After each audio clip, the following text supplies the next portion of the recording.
গাছ শুধু ছায়া দেয় না, বিদ্যালয়ের পরিবেশকে রাখে জীবন্ত ও প্রশান্ত। শিক্ষার্থীরা যেখানে জ্ঞানের আলো পায় সেই পরিবেশেই এখন নিস্তব্ধতা ও ধোঁয়াটে বাতাস।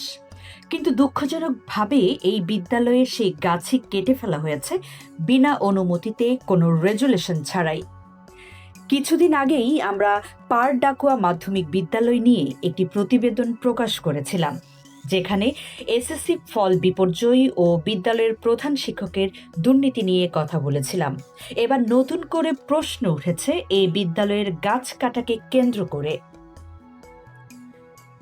গাছ বিক্রির টাকায় বিদ্যালয়ের উন্নয়নমূলক কাজ করার কথা থাকলেও বাস্তবে সেই টাকা ভাগাভাগি করে নিয়েছেন প্রধান শিক্ষক ও কয়েকজন সহকারী শিক্ষক। এ বিষয়ে আমরা বিদ্যালয়ের অ্যাডহক কমিটির সভাপতির সাথে কথা বললে তিনি জানান, আমি এ বিষয়ে কিছুই জানি না। কোনো রেজুলেশন ছাড়াই যদি গাছ বিক্রি হয়ে থাকে সেটা অবশ্যই অনিয়ম।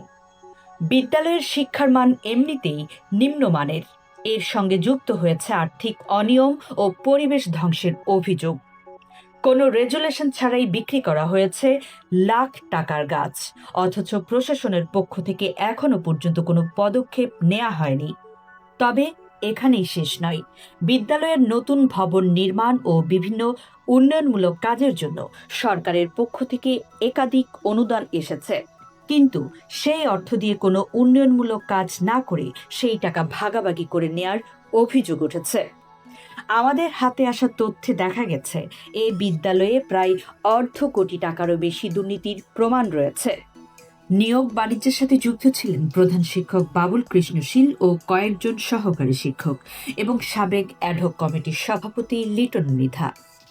বিদ্যালয় যেখানে হওয়ার কথা জ্ঞানের কেন্দ্র, সেখানে চলছে লুটপাট ও অনিয়মের খেলাই।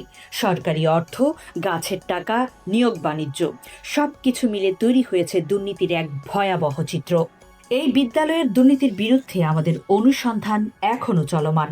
একটি বিদ্যালয়ের দুর্নীতি মানেই শুধু অর্থের অপচয় নয়, একটি প্রজন্মের স্বপ্ন ধ্বংস। তাই সময় এসেছে চুপ না থেকে প্রশ্ন তোলার, প্রতিবাদ জানানোর। শিক্ষা ব্যবস্থার স্বচ্ছতা নিশ্চিত করতে আপনিও হতে পারেন পরিবর্তনের অংশ। আপনার দেখা অনিয়ম, আপনার জানা সত্য আমাদের জানান। সচেতনতা থেকে শুরু হোক পরিবর্তন।